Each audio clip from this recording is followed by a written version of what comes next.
Olá, meus amigos, sejam todos mais uma vez muito bem-vindos. Vamos dar continuidade ao nosso estudo sobre teoria do crime. E vejam bem, no nosso último encontro, nós trazíamos aqui a estrutura analítica do crime, a estrutura do crime desdobrada ali nos três elementos, no fato típico, a ilicitude e a culpabilidade. Claro que a gente mencionou que, obviamente, existem outras teorias, outras formas de analisarmos essa estrutura analítica do crime. A visão bipartida, a visão da ratio essendi, a teoria quadripartida, a tese defendida por Klaus Roxin, pelo professor Luiz Flávio Gomes. Nós vimos algumas outras formas de analisar, portanto, aqui essa estrutura analítica do crime. Mas vimos que o entendimento largamente majoritário na doutrina estrangeira e também na doutrina brasileira, embora na doutrina brasileira ainda existam sérias e fundadas divergências sobre o tema, mas o entendimento amplamente majoritário é no sentido do acolhimento da visão tripartida do crime, o fato típico, a ilicitude e a culpabilidade. E aí, volte comigo aqui na tela, porque nós estamos destrinchando esses elementos. E aqui na análise, meus amigos, do fato típico, nós temos como primeiro elemento a conduta humana penalmente relevante, e a gente já dizia que essa conduta humana ela será excluída, ela será afastada em algumas situações. Nós analisamos, por primeiro lugar, a questão atinente à responsabilização penal da pessoa jurídica e as eventuais controvérsias existentes em derredor desse tema, e vimos aqui que se conduta humana penalmente relevante é uma ação ou omissão dolosa ou culposa,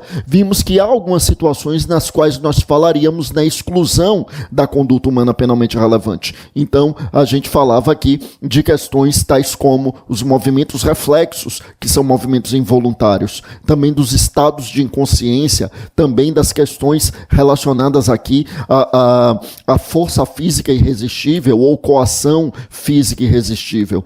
Pois bem, então agora é o momento de nós analisarmos essas teorias da conduta. Quando a gente fala aqui de conduta humana penalmente relevante, que a gente já viu ser ação ou omissão dolosa ou culposa, a gente vai analisar também cada um desses elementos, vamos falar de ação, de omissão, de dolo, de culpa, mas esse é o momento de nós estudarmos as chamadas teorias da conduta, ou simplesmente, meus amigos, as teorias da ação, teorias da conduta ou simplesmente teorias da ação.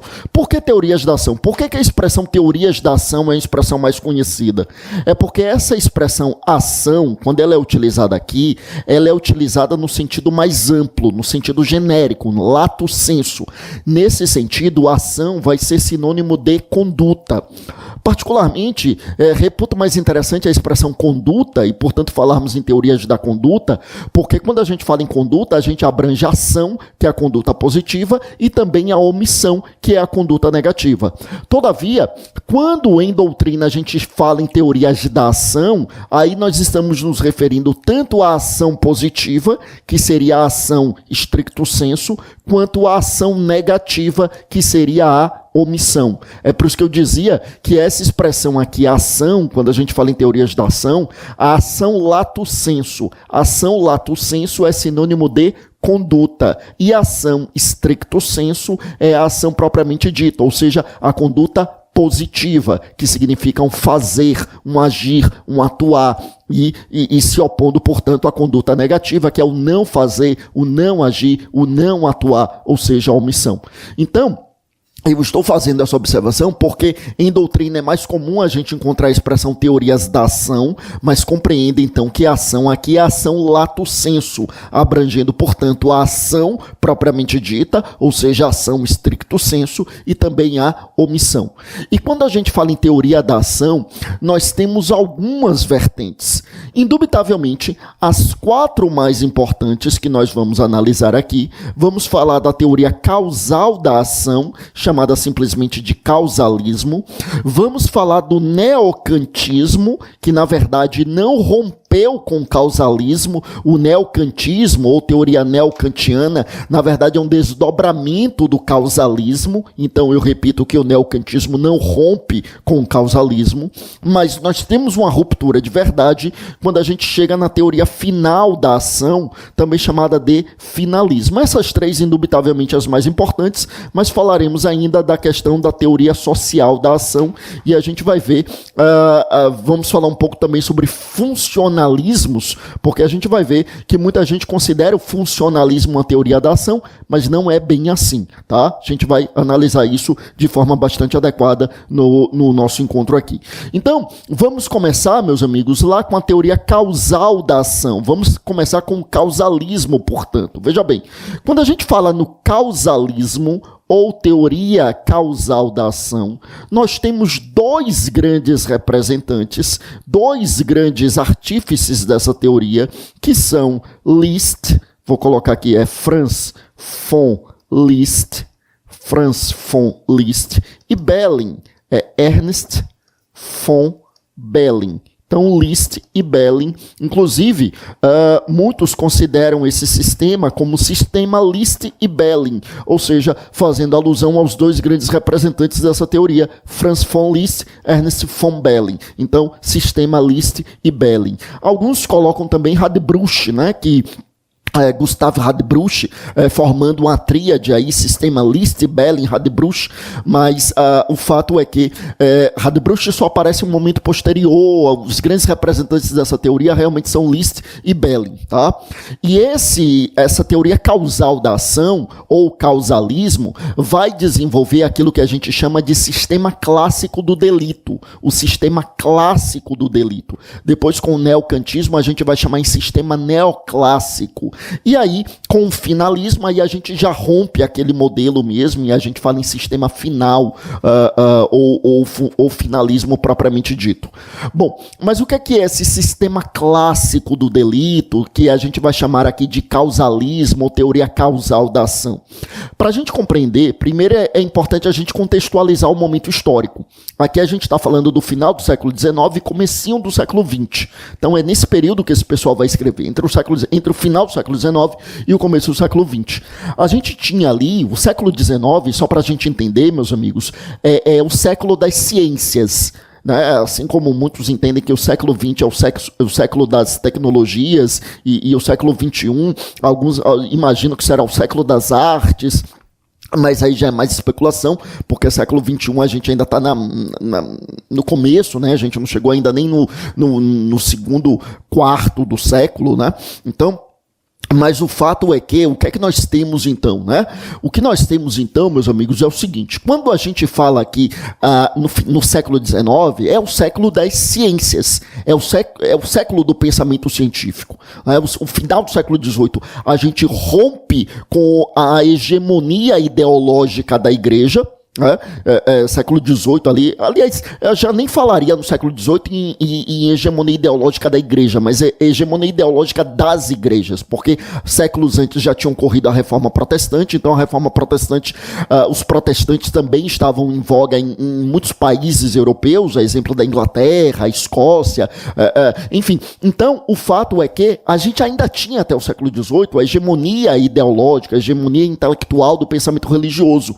Aí no final do século XVIII, com o iluminismo, existe uma tentativa de romper com isso, e o século XIX vem o século do pensamento científico, numa tentativa de romper com a hegemonia do pensamento religioso, né? Muito difícil encontrar ali um equilíbrio, né? O equilíbrio que era tão defendido por Aristóteles e que é tão difícil da gente encontrar. A gente vê a questão da humanidade sempre como um pêndulo, sempre indo de um extremo ao outro, né? A gente era extremamente vinculado à hegemonia de um pensamento religioso, a gente negava tudo que não fosse pensamento religioso. Então a igreja quis que Galileu Galilei desdissesse o que ele disse, que Giordano Bruno desdissesse o que ele disse. Então era muito vinculado ao pensamento religioso. Aí depois parece que a gente vai para o outro pêndulo, para o outro extremo, e a gente quer repudiar tudo que não seja estritamente científico. Então, assim, a gente vai caminhando de um extremo para o outro, e nos extremos, geralmente, a gente vai se equivocando. Por isso que Aristóteles dizia que a virtude estava na moderação, a virtude estava no meio termo, e é tão difícil a gente encontrar esse equilíbrio. Só que aqui no século XIX, século da hegemonia do grande pensamento científico, século de grandes descobertas científicas que facilitaram muito a nossa vida, a descoberta das embarcações a vapor. Só no século XX é que vem a invenção do avião, né? Mas no século XIX a descoberta do barco a vapor, isso diminuiu muito as distâncias. É a invenção do telefone, que diminuiu ainda mais as distâncias para a comunicação. O telégrafo, um pouco antes, mas também século XIX. É o século da construção das grandes estradas de ferro, que também diminuíram as distâncias, da invenção do automóvel. Então é o século das grandes invenções, e é o século do pensamento científico materialista. Então é o século do marxismo, é o século do pensamento de Darwin, é o século de Freud, é o século de Augusto Comte, é o século de Durkheim. Augusto Comte ali com positivismo, Marx com marxismo, Darwin com evolucionismo, Freud com a psicanálise, as grandes ciências, o grande desenvolvimento do pensamento científico. E isso, claro, influenciou também o direito. E aí, meus amigos, lembra que é um século no qual nós estávamos muito vinculados à ideia de experimentação e muito vinculados à metodologia das ciências da natureza, que até então eram tidas como ciências exatas, né? E tanto que quando Augusto Comte vai falar na sociologia, no desenvolvimento da sociologia, ele chamava de física social, acreditando que poderia utilizar a metodologia de estudo da física para estudar o fenômeno social, ou seja, como se o fenômeno social fosse também uma ciência exata. Por que eu estou falando tudo isso, né? Parece uma introdução relativamente longa, mas é importante para a gente compreender o causalismo. Porque o causalismo é fruto desse pensamento científico, dessa pretensão de dar cientificidade ao direito, e a cientificidade estava vinculada à metodologia das ciências exatas. O que é causalismo? Causalismo é você entender a conduta humana como uma relação de causa e efeito. E nessa relação de causa e efeito, a vontade, ela não tem tanta relevância. A vontade, ela fica em segundo plano, porque o que caracteriza a conduta é essa relação de causa e efeito, independentemente de qual seja a vontade, qual seja a finalidade do agente. E é por isso, volte comigo aqui para a tela, que na época do causalismo não tinha isso que nós temos, acompanhe comigo aí pela tela, na época do causalismo não tinha isso que nós temos, em que a conduta humana é uma ação ou omissão dolosa ou culposa. Por que não? Porque quando eu falo em dolo e culpa, eu estou dando ênfase à questão da vontade do agente. Na época do causalismo, isso simplesmente não existia. Na época do causalismo, a conduta humana era apenas a relação de ação e omissão. Era ação ou omissão do agente produzindo o resultado naquela relação de causa e efeito, pouco importando se o agente tinha agido com dolo ou com culpa. Então, veja só, um sujeito que trafegando em alta velocidade e ele encontra pela frente um suicida, o suicida se atira na frente do carro e o motorista não consegue frear, e aí o motorista então passa por cima do sujeito.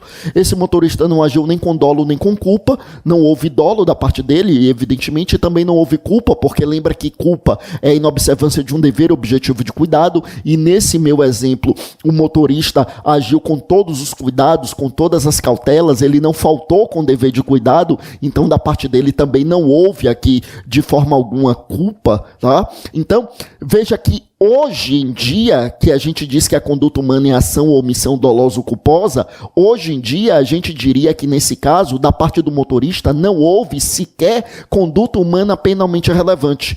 E se não houve conduta humana penalmente relevante, então o fato seria atípico. Só que na época do causalismo a gente não podia dizer isso, porque na época do causalismo dolo e culpa não eram analisados aqui. E por isso a gente diria que houve, lá na época do causalismo, a gente diria que havia um fato típico. Veja comigo aqui na tela como é que era a estrutura do crime para o causalismo, tá? Na época do causalismo, meus amigos, na época do causalismo, a estrutura do crime era da seguinte forma. Veja bem, fato típico era conduta humana penalmente relevante, Só que essa conduta humana seria apenas ação ou omissão, e aí dolo e culpa não estavam aqui. Aí você tinha o resultado, como a gente já falou no nosso último encontro, você tinha o nexo causal e você tinha também a tipicidade, sendo que na época a tipicidade era só tipicidade formal, na época não se falava em tipicidade material. Mas tudo bem, vamos seguir. Aí o fato típico era presumivelmente ilícito e, da mesma forma que acontece hoje, a ilicitude não se dividia em elementos, né? Ou seja, o fato típico era presumivelmente ilícito e a ilicitude, portanto, poderia haver algum excludente de ilicitude. Então, fato típico presumivelmente ilícito, essa presunção era relativa e poderia, portanto, haver algum excludente de ilicitude exatamente da forma como acontece hoje. E você tinha, meus amigos, um terceiro elemento, que era a culpabilidade, que também existe hoje. Só que na época, o que era culpabilidade? Culpabilidade era exatamente o dolo ou culpa. Veja que é daí que vem essa confusão entre culpa e culpabilidade. É porque historicamente era assim. Dolo ou culpa eram expressões da culpabilidade. E só. Veja que na época você não falava em imputabilidade, em exigibilidade de conduta diversa, em potencial consciência da ilicitude. Nada disso era elemento da culpabilidade. Culpabilidade era apenas dolo ou culpa. Ah, então não se considerava a imputabilidade naquela época? Se considerava. Mas olha que curioso. Na época, a imputabilidade não era um elemento do crime. Ele não era um elemento, ela não era um elemento da culpabilidade. O que era a imputabilidade?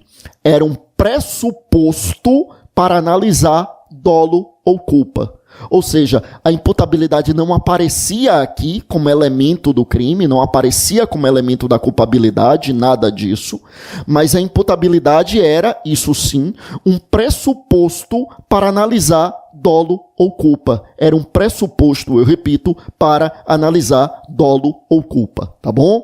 Bom, o que acontece? O que acontece aqui é o seguinte, meus amigos. Diante disso, o que é que nós temos então? Diante disso, o que nós temos é exatamente essa situação, e aí o que nós temos é que, veja, então voltando para aquele exemplo do motorista, encontra um suicida pela frente, aí o carro passa por cima, matou. Veja, aquele motorista, na época do causalismo, ele era punido? Não, ele não era punido, mas ele praticava fato típico e ilícito. Por quê? Porque veja que para ser fato típico não importava o dolo ou a culpa. Então veja por que era fato típico. Acompanhe aí comigo. Porque o motorista havia praticado uma conduta, já que ele estava dirigindo, então ele praticou uma ação, uma conduta positiva. Aquela conduta produziu o resultado, né, que era a morte da vítima, e havia nexo causal entre a conduta e o resultado, porque, afinal de contas, nexo causal é isso, é esse elo entre a conduta e o resultado, é dizer que o resultado foi produzido por aquela conduta. Então, para esse motorista, havia conduta humana penalmente relevante, havia resultado e havia nexo causal. E aí nós tínhamos tipicidade. Por que nós tínhamos tipicidade? Porque está previsto em lei matar alguém, né? Na época nem se falava em tipicidade material, e claro que haveria também tipicidade material, conforme a gente vai falar um pouco mais à frente, tá? Bom, mas o fato é que não havia nenhum excludente de ilicitude.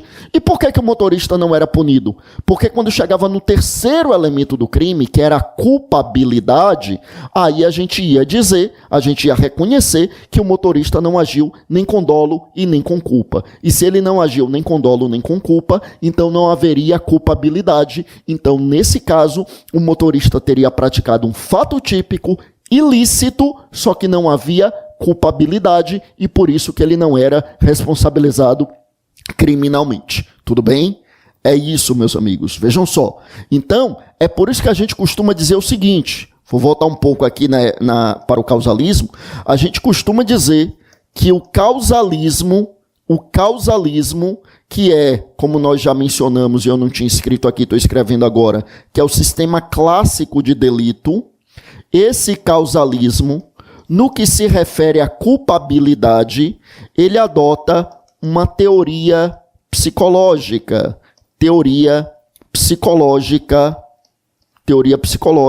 da culpabilidade. Teoria, meus amigos, psicológica da culpabilidade. Por que a teoria psicológica da culpabilidade? Volte comigo lá na outra tela, porque para a culpabilidade, para a análise da culpabilidade, na culpabilidade, nós teríamos exclusivamente dolo ou culpa. Então, na culpabilidade, eu repito, nós teríamos exclusivamente ou dolo ou culpa, tá? Então, é isso, meus amigos. Vejam só. Dolo ou culpa, só lembrando, né? Dolo ou culpa é chamado de elemento psicológico do crime. Até hoje é chamado assim. A gente pode chamar de elemento psicológico, ou elemento de vontade, ou elemento volitivo, ou elemento subjetivo. Tudo isso é expressão sinônima, tá? Então, elemento psicológico é isso, esse elemento de vontade, dolo ou culpa, tá? Bom, então é isso, meus amigos. Então, volte comigo aqui para a tela. Eu repito que aqui na tela nós temos a estrutura analítica do crime na época do causalismo. Na época do causalismo era assim.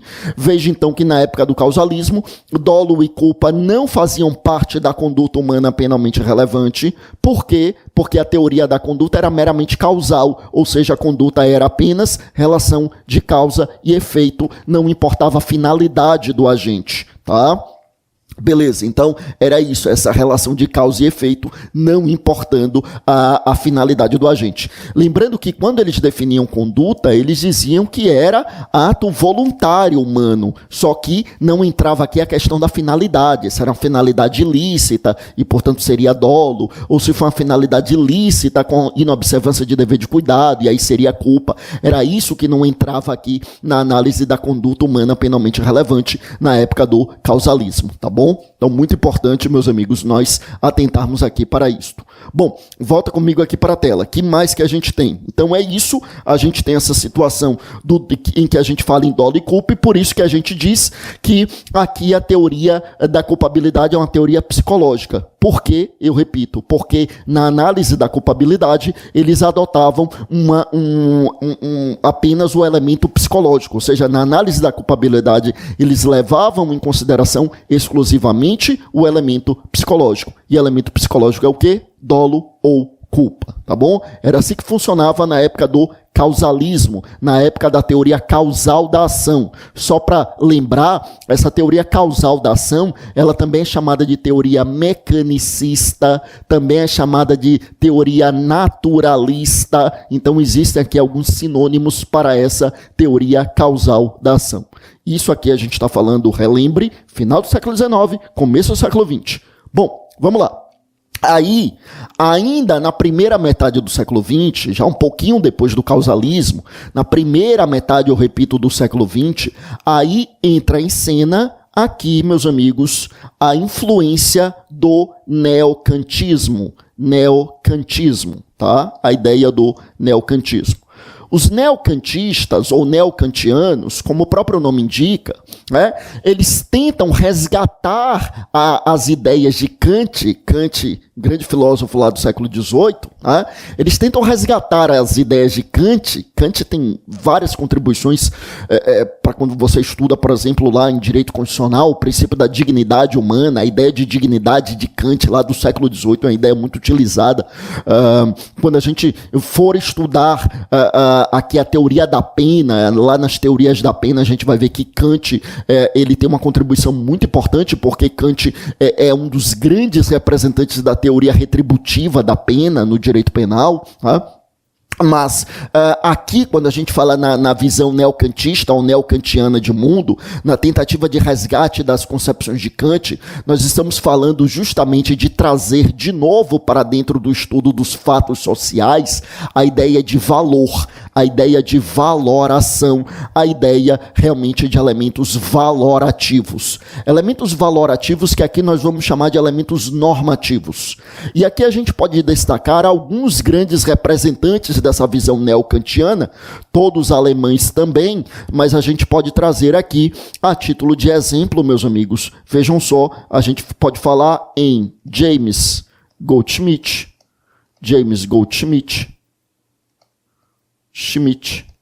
A gente pode falar aqui também na figura de Freudenthal, Berthold, Berthold Freudenthal.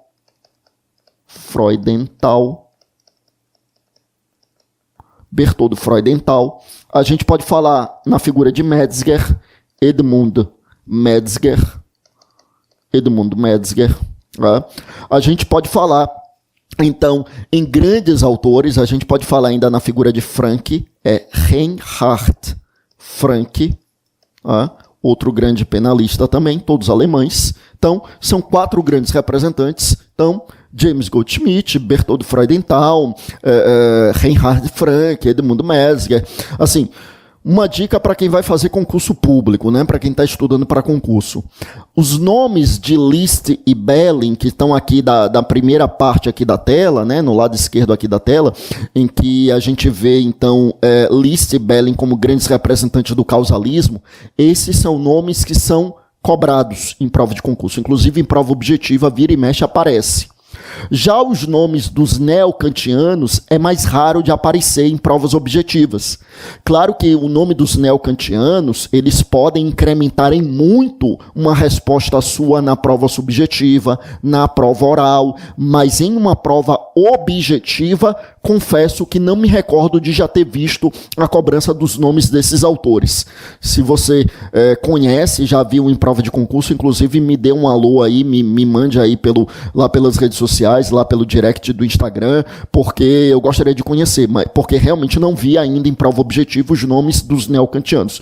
Mas os nomes dos defensores da teoria causal é extremamente comum, até porque, como eu disse, o sistema causal ele é chamado de sistema Liszt-Belling, e essa expressão, sistema Liszt-Belling, para designar o sistema causal, ele é muito comum, tá? Ele é muito comum mesmo. Bom, mas como eu disse, né, os nomes dos neocantianos em uma prova de concurso poderia incrementar sua resposta em uma prova subjetiva, em uma prova oral. Bom, vamos lá. E aí, como eu já tinha mencionado, esse sistema neocantiano ele é chamado de sistema neoclássico do delito. Sistema neoclássico do delito, tá? E qual é a teoria da culpabilidade que eles adotam? A teoria causal adota uma teoria da culpabilidade que é a teoria psicológica da culpabilidade. E os neocantianos? O prazo desse bloco se esgotou, a gente volta daqui a pouco no próximo bloco trazendo essa informação e trazendo mais informações sobre o neocantismo. A gente já volta, vamos lá.